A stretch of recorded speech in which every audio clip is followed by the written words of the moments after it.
Togo Info. Le Togo à votre portée. Après le 22 février, les Togolais doivent-ils regarder vers l'avenir ou rester sur l'épisode électoral? C'est le thème du jour. Bienvenue sur la plus belle dame de Lomé. Alors, au Benton, c'est la première fois que nous nous retrouvons depuis la décision de la Cour constitutionnelle. Dans un premier temps, comment vous portez-vous? Avez-vous fait le deuil entre guillemets? Comment vous sentez-vous précisément? Alors, je me porte très bien, je rends grâce à Dieu, la vie continue.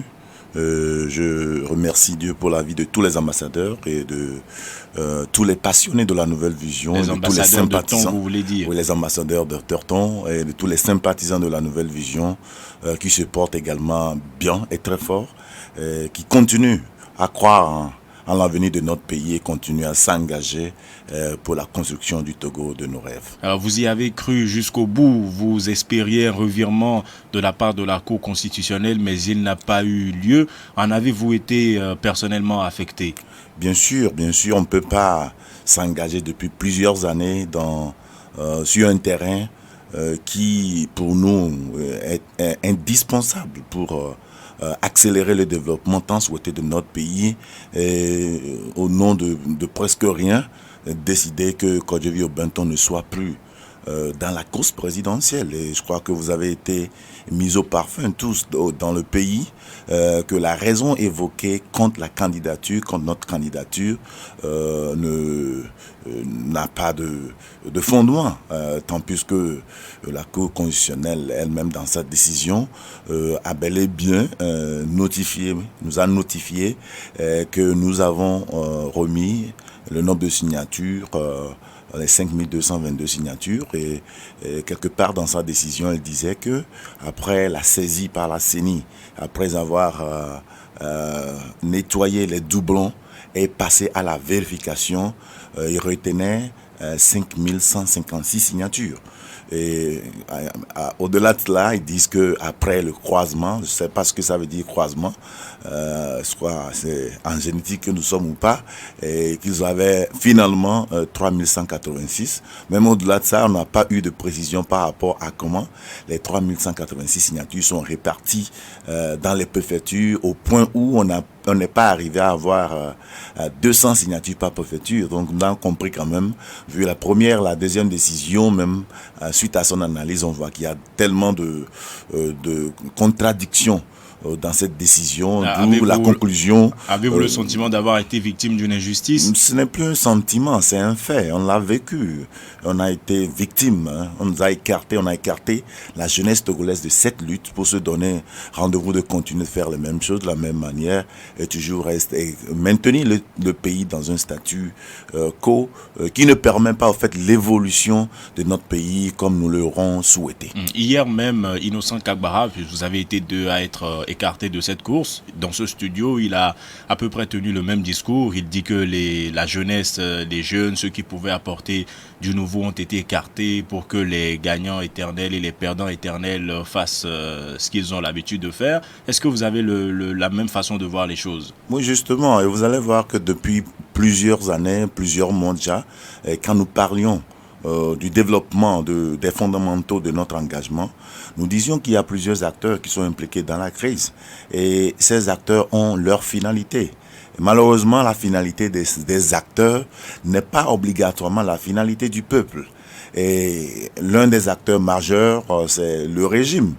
Et au-delà de ça, nous avons aussi les multinationales. Donc si ces acteurs ont leur finalité autre que la finalité de ce peuple et voient quand même l'apparition d'un nouveau leadership, mais ne se sentent pas assez rassurés, vous voyez, ils joueront leur jeu pour se maintenir dans la course. Et nous pensons que c'est ce qui s'est arrivé. Et ils n'ont pas eu assez de confirmation de ce que nous sommes en train de construire en tant que jeune leadership et ont décidé de nous écarter injustement de cette lutte. Je crois que c'est ce qui s'est passé et ce n'est plus un sentiment, ce n'est plus une manière de le voir venir, mais c'est ce que nous avons vécu. Alors aujourd'hui, dans quelle dynamique vous trouvez-vous? Est-ce que vous vous projetez sur 2025? On parle également d'élections régionales. Quel est votre agenda? Aujourd'hui, tout ce que je peux rassurer à la jeunesse togolaise, au peuple togolais, au Togolais, à la nation togolaise, c'est que l'engagement de la nouvelle vision ne s'estompera pas parce que nous avons été éjectés de la course. Et nous l'avons à plusieurs reprises dit que la magistrature suprême est un outil qui va accélérer le programme de développement que nous avons. Oui, nous ne l'avons pas eu aujourd'hui parce que nous avons été ôtés de la course, mais ça ne nous met pas en situation volte-face, non. Nous devons continuer cet engagement, nous devons continuer à nous battre pour cette jeunesse qui souffre tant. Nous devons continuer à nous battre pour nos mamans qui ont de tas de problèmes à chaque fois. Des fonctionnaires qui n'arrivent pas à s'en sortir. Des hommes, même des fonctionnaires qui n'arrivent pas à joindre les deux bouts. En jouant pleinement notre rôle de jeunes engagés qui veulent le bien de leur pays, en apportant notre expertise, en nous rendant disponibles à des moments donnés pour contribuer à l'évolution de notre pays. Donc oui, la nouvelle vision continuera son engagement et ne va pas limiter ses actions, mais trouvera toujours des stratégies pour faire avancer ce peuple. Maintenant, concernant les décisions sur les échéances à venir, je pense que après cette soirée, après la confirmation de la Cour constitutionnelle ou bien la décision officielle de la Cour constitutionnelle, nous aurons une image plus claire de ce qui sera dit. Et nous allons bientôt appeler les états-majors de notre mouvement pour pouvoir développer le plan stratégique sur les 5 années à venir. Et c'est suivant ce plan stratégique et les grandes décisions, les grandes orientations que nous saurons comment nous orienter par rapport aux élections, aux échéances qui s'annonceraient bientôt. Au regard des résultats provisoires de cette élection, est-ce que vous continuez d'avoir des regrets de n'y avoir pas participé? Parce qu'avec 72% pour Faure Gnassingbé, est-ce que vous pensez qu'un créneau vous était réservé? Oui, je pense quand même que nous n'étions pas candidats pour essayer. Et nous n'étions pas candidats pour devenir un deuxième. Nous sommes candidats pour devenir le président de la République, et non seulement ça, et pour pouvoir accélérer le développement de ce pays et construire un Togo de rêve. Malheureusement, on ne saura jamais si ça aurait pu fonctionner ou pas. Et c'est la raison pour laquelle nous avons été vraiment très touchés et qu'on ne nous ait pas laissé la chance de jouer le match, et de rentrer sur la pelouse et de démontrer de quoi nous sommes capables. Mais nous disons que ce n'est que match reporté et nous allons nous engager comme si demain, 4 mars ou 5 mars, on peut encore refaire une élection présidentielle. Ça veut dire que notre engagement ne doit pas diminuer. Nous allons toujours continuer à nous battre pour l'unité nationale. Nous allons toujours continuer à nous battre pour la bonne gestion de ce pays, peu importe qui sera proclamé président de ce pays, parce que ce que nous voulons, c'est de construire un pays soudé, un pays émergé, un pays qui donne place à sa jeunesse, qui donne opportunité à sa diaspora de revenir investir, un pays qui permet aux investisseurs de venir investir dans notre pays, qui permet la sécurité de tous les citoyens et puis qui offre l'opportunité ou bien le bien vivre, le mieux-être à ses citoyens. Et il y en a qui pensent que tout ceci n'est pas possible avec le régime en place. C'est ce qu'Étienne écrit sur la page Facebook de Nana FM. Qu'est-ce que vous en pensez? Bon, je crois que chacun a sa manière d'évaluer les choses, mais quand même, tout ce que moi je pourrais dire, c'est que peu importe la situation, nous pourrons toujours tirer le meilleur. En ce moment, je dis également que oui, quand je vis ton par exemple, n'a pas été candidat, mais la jeunesse togolaise, ma vision de la chose, c'est que la jeunesse togolaise a gagné en partie, peu importe le résultat qui sortira de ce soir. Parce que quoi? Parce que nous voyons aujourd'hui l'émergence d'un nouveau leadership. Nous voyons de nouveaux jeunes, de nouvelles têtes, de nouvelles dynamiques qui apparaissent sur la scène politique. Et cela, ça jouera positivement pour l'avenir de notre pays. Vous voyez aujourd'hui, quand je prends, vous venez de citer des gens comme Innocent Kagwara, je connais des gens comme Edjeri Tama, Dr Nyagnon et d'autres nouveaux jeunes qui sont là aujourd'hui à table. Nous n'allons pas discuter par rapport au fait que celui-là est resté au pouvoir, ça fait 54 ans, celui-là il est du nord, l'autre il est du sud, mais nous allons parler des problèmes sociaux de nos pays. Nous allons commencer à discuter sur comment diminuer le gaspillage. Nous allons discuter sur comment faire pour que nos centres de santé s'améliorent. Comment faire pour créer des opportunités d'emploi. Donc c'est ce nouveau leadership qu'a gagné la jeunesse togolaise. C'est pourquoi moi je dis que nous soyons à la commande ou pas, nous pourrons jouer pleinement notre rôle en tant qu'acteurs qui pourront inciter, contraindre ou aider à construire ce pays pleinement. Parce que vous n'êtes pas sans savoir que des fois, la durée d'un régime dictatorial ou bien la nature de la politique d'un régime dictatorial est définie par la qualité de son opposition. Aujourd'hui, la page est tournée. Nous avons une nouvelle opposition qui s'annonce. Et cette nouvelle opposition, au fait, va... l'ancienne page, si je m'en tiens à votre logique, l'ancienne page est toujours là. Agbeo Mekojo, il conteste les résultats. Est-ce que pour vous, après la proclamation des résultats définitifs cet après-midi, il faudra tourner la page ou il faudra demeurer dans l'esprit de la contestation en espérant, je cite, arracher la victoire? Bon, je crois que si nous parlons de l'esprit de contestation, à chaque fois, bon, nous avons beaucoup d'expérience dans ça. Que oui, on continue pas à contester au moment où la population continue pas à souffrir, au moment où ceux qui sont appelés à aider la population à contester arrivent à s'offrir, à remplir leur poche un peu partout. Mais pour moi aujourd'hui, ce qui est important, c'est que la décision de chaque leader de ce pays ne soit pas alignée avec le désir de leur ventre, mais plutôt par le message de leur cœur. Nous voulons un pays prospère. Oui, je comprends à des moments donnés, il faut se lever, il faut réclamer son droit, il faut agir sans pour autant se donner vacances dans des églises à chaque fois pour dire Dieu le fera. Oui, mais quand nous agissons parce que nous aimons notre peuple. Agissons parce que nous voyons au bout de nos efforts des exploits qui seront réalisés pour aider ce peuple à aller plus loin. Nous avons des jeunes qui souffrent tous les jours. Donc, je pense quand même que mon désir le plus ardent, mon souhait, c'est que oui, je ne dis pas que la venue de ce nouveau leadership mettra l'ancien leadership au chaos, non. Mais il faudrait maintenant que la jeunesse prenne contrôle de sa destinée et tire des solutions ou bien des conseils, des expériences réussies ou pas de nos aînés afin qu'on puisse arriver à faire avancer ce pays. Benjamin Akakbo sur la page Facebook de Nana FM écrit que c'est fini. Les Togolais doivent maintenant regarder vers l'avenir.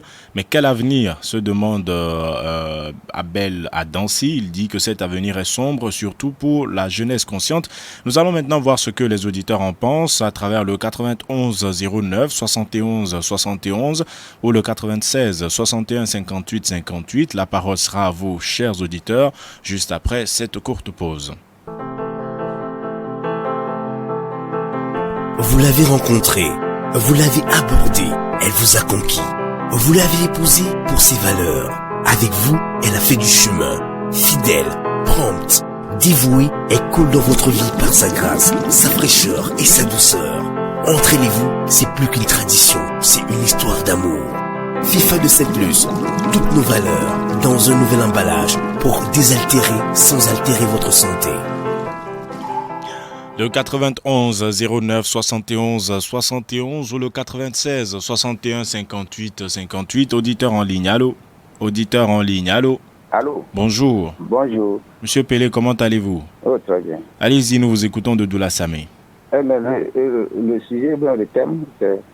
Après le 22 février, est-ce que les Togolais doivent regarder vers l'avenir ou rester sur l'épisode électoral? Bon, les Togolais sont toujours constants. Nous sommes dans la résistance parce que nous avons un régime que nous ne pouvons pas voir l'avenir. Vous êtes dans la résistance, vous dites? Oui, nous sommes dans la résistance. Vous étiez au bas-fond vendredi? Nous sommes dans la résistance. Ce pas ceux qui sont tous au bas-fond qui sont dans la résistance. Jusqu'à Djanka. Vous êtes résistant dans votre cœur, c'est ça? Oui, nous sommes dans la résistance. Alors, donc pour vous, regarder vers l'avenir maintenant serait de rester dans la résistance? Oui. Bon, l'avenir avec un régime. Et si c'est avec ce régime, je ne pense pas.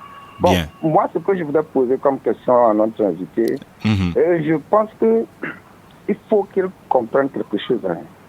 le peuple est constant. Il sait là où il va. Il sait ce qui le gouverne. Donc, si moi, je vais vous poser une question à votre invité, que si là où il est maintenant, si Dieu lui dit, Monsieur Aubeton, je vais vous donner la tenance et que vous allez dissoudre votre mouvement, il va chiffrer Dieu. Il va dire que non, moi je ne veux pas la tenance et que je veux conserver mon mouvement pour que je mange avec ma femme et mes enfants. C'est ce qui se passe avec mais ça, moi je ne l'ai jamais entendu dire. Hein. De toutes les façons, il vous dira dans quelques instants. Ce qu'il dit là, c'est ça. Bien. L'explication même des leaders politiques togolais, c'est ça. Parce que on nous a dit, tout ce qui s'est passé, on dit qu'on a gagné. Allez chercher la victoire et les gens disent que non, qu'ils ne vont pas parler, que la page a tourné parce que Jean-Pierre Fabre est en 3e position. Ils sont contents. Ça, c'est pas logique. Merci, Monsieur Pelé, d'avoir participé au débat. Passez une bonne journée. Le 91 09 71 71 ou le 96 61 58 58.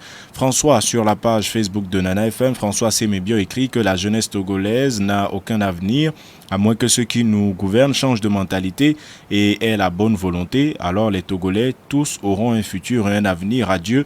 Un autre auditeur en ligne. Allô? Allô, bonjour, c'est M. Komlavi. Monsieur Komlavi, comment allez-vous? Je vais bien. Allez-y, nous vous écoutons d'Agoué. Je pense que chaque temps, avec ces événements, on a parlé politique depuis plus de 2 ans pour ces élections. Et l'élection, grâce à Dieu, tout est passé très bien.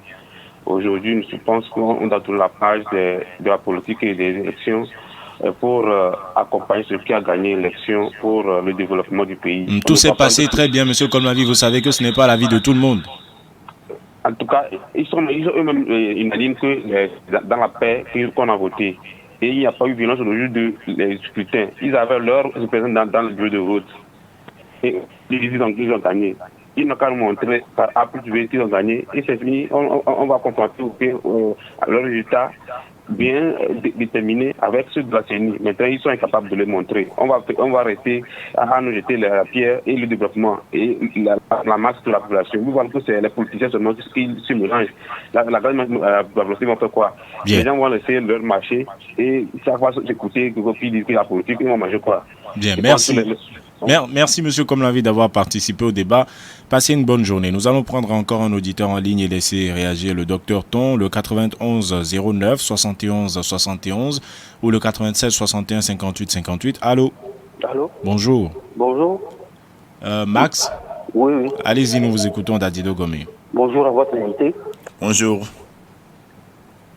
Donc, moi, ce que je pense de cette élection, il faudrait que la Cour constitutionnelle nous surprenne et que bannisse un second tour, puisque c'est déjà prévu, le budget était déjà prévu, entre M. Agboume et M. Nyasingbe. Vous avez suivi M. Komlavi juste avant vous. Il dit que les gens disent qu'ils ont gagné, mais ils ne leur montrent pas les preuves. Est-ce que vous pensez que la Cour a les éléments nécessaires pour revenir à des scores qui laissent entrevoir un second tour?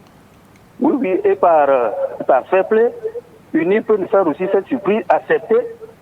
En disant par exemple, ok, je donne 25% de mes voix à Agbeyo Mekodjo pour qu'on aille à un deuxième tour. Oui.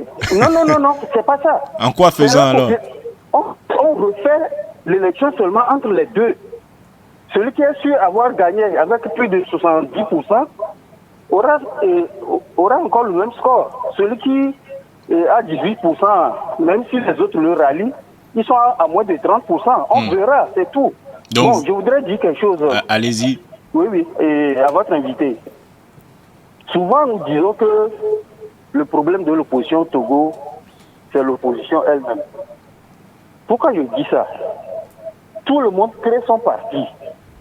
Mais est-ce qu'il n'est pas temps que les opposants se regroupent en 2, 3 groupes au maximum, parce que les idées que tout le monde pour former 2-3 blocs importants, c'est ce que vous souhaitez? Voilà, et puis les conflits internes au niveau de l'opposition là vont cesser, parce que si tout le monde crée son parti, comme l'a fait votre invité et d'autres... Pour lui, c'est encore un mouvement, pas encore un parti politique. Bon, d'accord, un mouvement qui... comment ça l'appelle, s'est présenté avant d'être débouté au niveau de la Cour constitutionnelle. Bien. Moi, je pense qu'il faudrait que les Togolais cessent de créer des partis politiques. On peut créer des mouvements, mais des partis politiques, il faudrait que les Togolais cessent et qu'on ait au maximum 2-3 partis. Les idées sont les mêmes. Merci. Personne ne viendra faire de miracles comme Jésus les a fait. Merci Max d'avoir participé au débat. Passez une bonne journée. Nous marquons une pause, chers auditeurs, le temps de laisser réagir l'invité. Nous vous retrouvons dans quelques instants. Alors on va commencer avec Max qui pose une question relative au nombre de partis politiques. Pour vous qui avez fait les États-Unis, Dr Ton, on constate que 2 grands blocs se disputent en général les élections, même si les partis sont nombreux. Qu'est-ce que vous pensez de cette proposition? Et il rejoint en quelque sorte Pelé, qui pense que vous pourriez tenir plus fermement à votre mouvement plutôt qu'à l'alternance. Il pense qu'il y a ce combat entre les mouvements et les partis qui se créent. Oui, je pense que la proposition de Max est vraiment très importante. Il est en train de parler des courants politiques. Oui, il est important de savoir des fois il peut y avoir de divisions, de visions. Mais néanmoins, avoir plus de 100 divisions de vision dans un même pays, ça cause déjà un dégât en soi. Et il est en train de parler de créer des courants politiques où ceux qui croient que ça devrait être tel puissent quand même être dans un réseau et penser, réfléchir, agir de cette manière. Donc quand nous parlons des courants politiques, je pense que 2 ou 3 courants politiques pourraient être assez pour pouvoir conduire ce pays. Je rejoins ces idées, heureusement qu'il a dit de ne plus continuer à créer des partis politiques, mais plutôt créer des mouvements. Donc je lui dis quand même que donc Kodjovi Obinton a déjà emboîté le pas en créant déjà un mouvement dénommé Nouvelle Vision, où il ouvre la porte à tous ceux qui pensent comme nous de venir ensemble, cohabiter ensemble, travailler ensemble pour pouvoir faire émerger notre pays. En fait, le problème vient de là. En fait, tout le monde crée son mouvement ou son parti et dit qu'il appelle les autres, ceux qui se retrouvent dans cette vision, à venir les rejoindre et personne ne rejoint personne. Non, le problème là-bas, c'est que quand on dit on crée, c'est pas la manière, c'est pas le fait d'aller créer qui est le problème. Qu'est-ce qui est l'élément, la substance qui est créée? Et vous allez voir depuis longtemps, quand nous parlons d'une nouvelle vision, l'explication même de la vision et les fondamentaux de la vision démontrent que c'est une nouvelle vision. Parce que là également, nous ne sommes pas en train de faire la lutte ancienne où il est question de combattre quelqu'un, de combattre un régime. Notre ennemi depuis le début des temps, c'est la misère, c'est la galère, c'est l'insécurité, c'est l'injustice. Oui, certainement que au-delà de tout ça, il y a des gens derrière. Mais quand nous avons une finalité qui n'est pas un combat des hommes contre des hommes, ça devient déjà nouveau sur le terrain parce que nous avons vu le combat que nos aînés sont en train de faire depuis longtemps. Et c'est ça qui crée aussi le problème de leadership. Je crois que quelqu'un l'avait souligné un tout petit peu, où tout le monde se dit, oui, j'ai créé, viens, ou bien c'est moi qui sais comment le faire. Mais je pense quand même que créer un courant où tout est clair par rapport à la nature de la lutte que nous sommes en train de faire, va nous aider à éliminer la multiplicité de ces partis qui créent déjà des conflits au sein même de l'opposition. Max s'attend à une surprise de la Cour constitutionnelle. Est-ce que vous y attendez également? Bon, pour le moment, on peut toujours croire, parce que tant qu'on a la foi, on peut toujours croire à une surprise comme j'en ai cru le 17 janvier. Mais elle n'a pas eu lieu. Et la Cour constitutionnelle au Togo, les miracles, c'est pas... Pour moi, je dirais que j'ai vécu un miracle. Le miracle même, c'était quoi? C'était que tout était clair que je sois candidat. Et donc, le miracle a été le contraire. C'est ça. Donc, on peut toujours croire en quelque chose.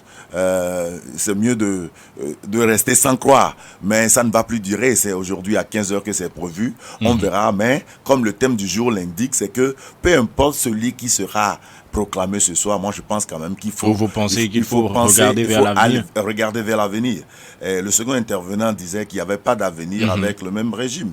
Moi je dis, oui, je comprends sa vision de la chose, mais il faut savoir d'abord que nous avons un avenir. peu importe le cas. Mais est-ce que nous pouvons atteindre notre avenir? C'est ça le problème. Mais quand nous allons, nous mettons sur pied notre stratégie que j'appelle souvent la 4-3-2-1 du docteur Ton, et quand vous avez une finalité bien claire, bien précise, bien concise, et vous savez de quoi vous avez besoin pour y aller, il suffirait de mettre sur pied les stratégies appropriées. Donc peut-être que c'est la recherche de ces stratégies appropriées là qui fait que depuis longtemps, il semble qu'on n'évolue pas. Donc c'est pourquoi moi je dis, peu importe celui qui sera proclamé ce soir, nous devons tourner la page de la politique pour réouvrir la page du développement. Nous devons continuer à nous concentrer sur les débats, sur les questions politiques. Nous devons commencer à nous intéresser par exemple à la situation des enseignants volontaires, situation de nos centres de santé, situation de nos mamans dans les marchés, des agriculteurs, comment faire pour créer de l'emploi. Je crois que le débat, l'engouement que nous avions eu autour des questions politiques doivent continuer avec tous les acteurs, mais sur des sujets économiques. Parce que peu importe le cas, il faudrait que tous les acteurs politiques contraignent ceux qui seront à la gouvernance, à bien gouverner ce pays. Parce qu'ils ont aussi besoin de nous. C'est à cause de ça que nous sommes là. C'est à cause de ça que l'argent du contribuable aussi est donné à l'autre. Donc, nous devons tous jouer le rôle, tourner la page politique et revoir la page économique de développement et tous ensemble travailler pour le bien-être, le mieux-être de ce pays. C'est le même point de vue en ce qui concerne l'auditeur comme l'envie, qui dit aussi que si les contestataires montrent les preuves de leur victoire, il est prêt à les soutenir. Est-ce que vous soutiendrez aussi un candidat malheureux qui aurait des preuves de sa victoire? Mais justement, quand nous avons parlé de la nature de l'alternance en novembre, quand nous avons présenté notre plan national d'alternance, nous avons dit que l'alternance recherchée par la nouvelle vision, c'est celle démocratique, et c'est celle pacifique, et c'est celle productive. Donc quand nous disons pacifique, déjà nous avons vécu un vote pour autant, du moins jusqu'à la date d'aujourd'hui, pacifique, donc c'est bon, mais il faudrait que ça soit démocratique. Donc si ça soit démocratique, il faudrait quand même que la vérité des urnes soit reconduite. Mais comprenons que quand on parle de vérité des urnes, cela ne voudrait pas dire donner la voix à votre candidat du choix. Il faudrait que ce que le peuple a voté, pas ce qui a été mis dans les urnes, ce que le peuple a voté soit reconduit, soit reporté. Donc au-delà de ça, et le troisième aspect de notre alternance, c'est la productivité. C'est que au lendemain de cette alternance que nous avons tant souhaité, il faudrait que le peuple commence à en bénéficier le fruit. Il ne faut pas chercher une alternance qui va nous ramener en arrière, une alternance qui va faire du Togo une zone de tension. Donc je pense quand même que oui, c'est bien, mais démocratiquement, si vous avez les preuves clair, palpable, selon les lois de votre revendication, je pense quand même que ce serait mis au public et que ça pourrait contraindre nos institutions à faire autrement. Donc, est-ce qu'il y aura assez de peuple de preuves de 72 à 18?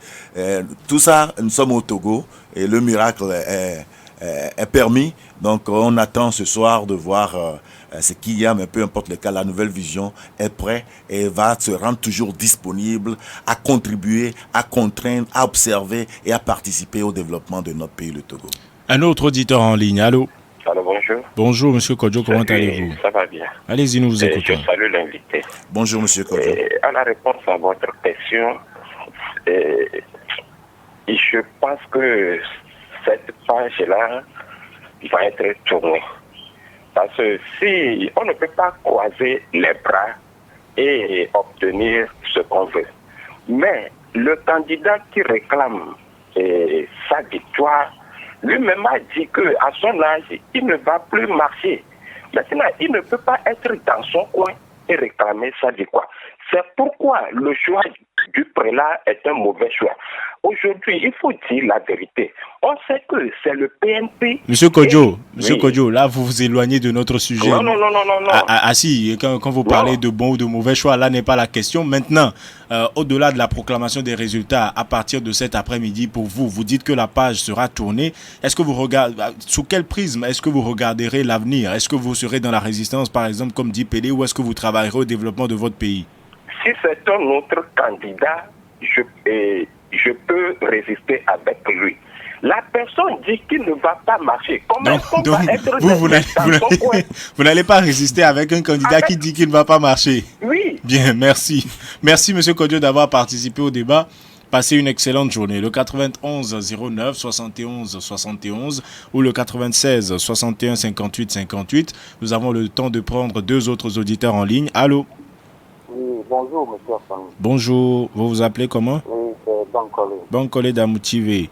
Allez-y, nous vous écoutons. Vous voulez bien parler un peu plus fort, s'il vous plaît? Oui, monsieur Afan, l'avenir de ce pays passe inéluctablement par la vérité des urnes. Et c'est vraiment dommage que les gens continuent à penser que nous allons toujours jeter dans la même situation et à chaque élection des fraudes massives avec des preuves palpables et qu'on ferme les yeux là-dessus et puis la vie continue. Alors les preuves palpables de fraude, plus précisément, Monsieur Bankole, de quoi parlez-vous? Mais le candidat qui se dit son cœur a suffisamment de preuves. Et il y en a aussi qui circulent sur les réseaux sociaux. Des bulletins pré-votés, par exemple. Justement, est-ce que vous pensez que ces éléments lui permettront à la Cour constitutionnelle de lui donner raison? Mais c'est pourquoi nous pensons à un miracle que la Cour constitutionnelle peut surprendre cet après-midi. C'est encore possible. Donc vous croyez, sur la base de ces éléments, que la part de fraude peut compenser les 22% à peu près d'écart entre les deux candidats? Mais je crois que dans tous les cas, cette Cour constitutionnelle-là doit regarder les choses en face pour ne pas contraindre la jeunesse de ce peuple et tout ce peuple entier-là à la résistance. Ça, ce serait inévitable. Donc alors, pour vous, l'avenir du pays passe par la vérité des urnes? Justement, pour une fois, nous en appelons à la conscience de cette Cour constitutionnelle-là à dire réellement les vraies aspirations du peuple togolais. Alors, Monsieur Bankole, encore une dernière question. Comme Kodjo qui vous a précédé, il dit qu'il ne va pas résister à quelqu'un qui dit qu'il ne peut pas marcher. Est-ce que vous sentez encore la jeunesse togolaise aujourd'hui dans cette dynamique de résistance? Mais vous savez, il y a plusieurs formes de résistance. Heureusement pour notre peuple togolais, surtout pour la jeunesse, nous sommes toujours dans la dynamique du pacifisme et puis de la non-violence. Et ça, ce n'est pas donné à tous les peuples du monde. Et nous nous en réjouissons pour cela. Le peuple togolais fera de son mieux dans sa résistance pacifique pour obtenir ce qui lui revient de droit. Merci. Et cela, une fois encore, nous en appelons à la conscience de la Cour constitutionnelle. Merci. Pour dire réellement les vraies aspirations du peuple togolais. Passez une bonne journée, Monsieur Bankole. Merci d'avoir participé à ce débat. Nous allons prendre le dernier auditeur en ligne, le 91 09 71 71 ou le 96 61 58 58. Allô? Oui, allô? Bonjour. Bonjour, monsieur Antoine Afano. C'est Rachad. Rachad, comment allez-vous?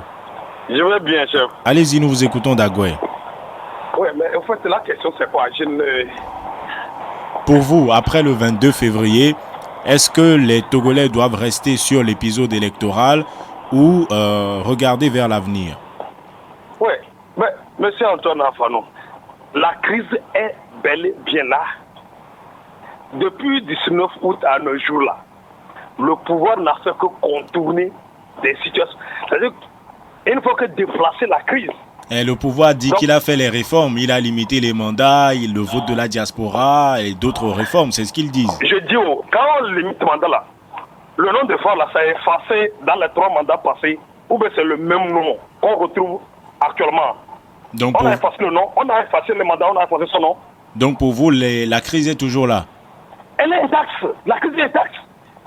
Alors, comment est-ce que... Mais maintenant, et par rapport à l'auditeur, moi, j'ai du respect pour lui. Moi, je le suis souvent. Vous n'êtes pas d'accord avec ses idées? Vous n'êtes pas d'accord avec ses idées? Je n'ai jamais été d'accord. Parce que quand vous le suivez, il parle comme nous sommes dans un pays normal.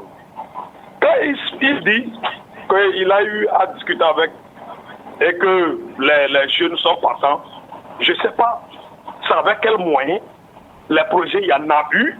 Tant les gens ont des projets, ça n'a jamais marché. tu veux te lever, on te casse les pieds. Je ne sais pas c'est sur quoi il se fonde. Bien, on a saisi l'essentiel. Il va vous répondre dans quelques instants.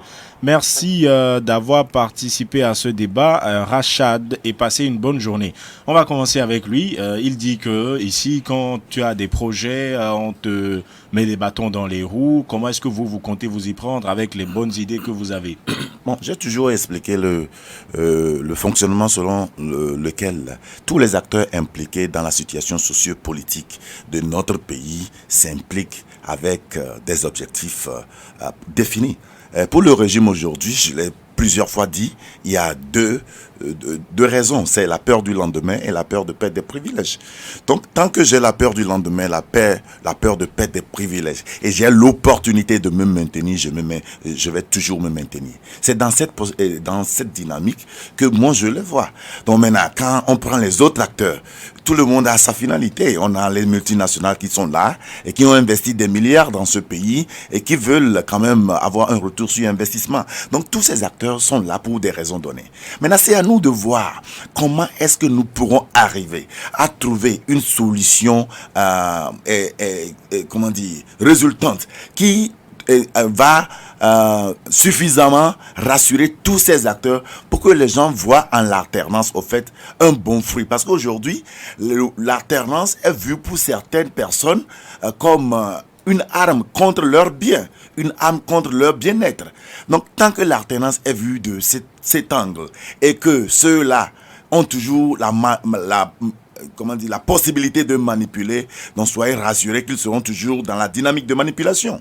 Maintenant, c'est à nous qui sommes de l'autre côté et qui savons que ceux-là ont peur de cette alternance, et à nous de démontrer que l'alternance recherchée, au fait, c'est pas une alternance de va-t-en-guerre, c'est pas une alternance d'un peuple contre un autre, mais c'est une alternance qui doit normalement faire développer ce pays ensemble.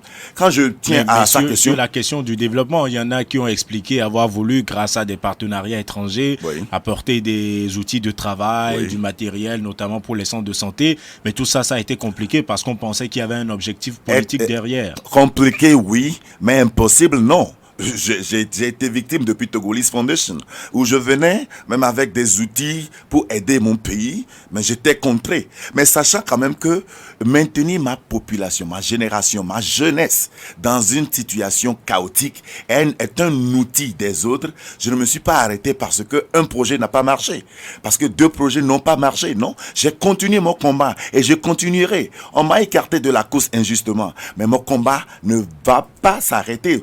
Pourquoi? Parce que ça avantagerait l'autre lorsque je vais me déconnecter. Donc c'est pourquoi je lance cet appel, surtout à la diaspora, de ne pas baisser les bras. Oui, nous avons été victimes de plusieurs choses, mais ça peut nous servir de leçon.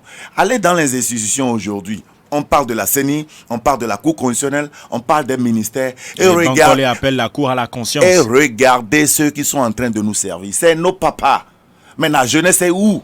Mais on nous dit à chaque fois que nous, politiciens, quand vous êtes de l'opposition, restez à l'écart, sinon vous serez embobinés. Mais nous sommes à l'écart, mais à quelques heures des élections, nous voilà quand même devant ces institutions qui doivent décider de nos sorts.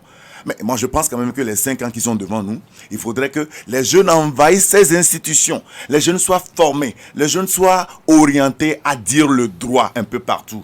Moi, j'ai eu l'opportunité, avant même la décision de la Cour, de visiter certaines institutions. Et j'ai vu comment même certains ont réagi quand j'étais parti dans certaines institutions.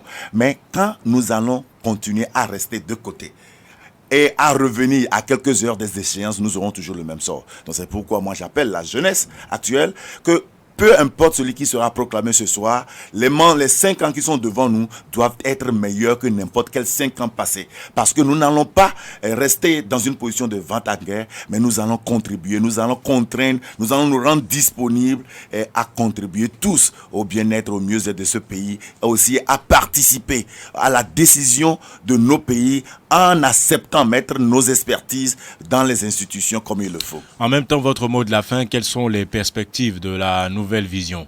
Je pense qu'au-delà de la recherche du pouvoir, les ambassadeurs Dr Ton, les sympathisants de la nouvelle vision, ne veulent pas seulement voir Kodjo-Vuitton en tant que président, mais ils pensent qu'en tant que président, il y aura des retombées sur leur vie, il y aura des changements dans leur vie. Aujourd'hui, moi, ce que je prévois faire, je voulais garantir à la jeunesse togolaise, surtout aux ambassadeurs d'Orterton, c'est que notre combat sera réorienté en tenant en compte les réalités actuelles.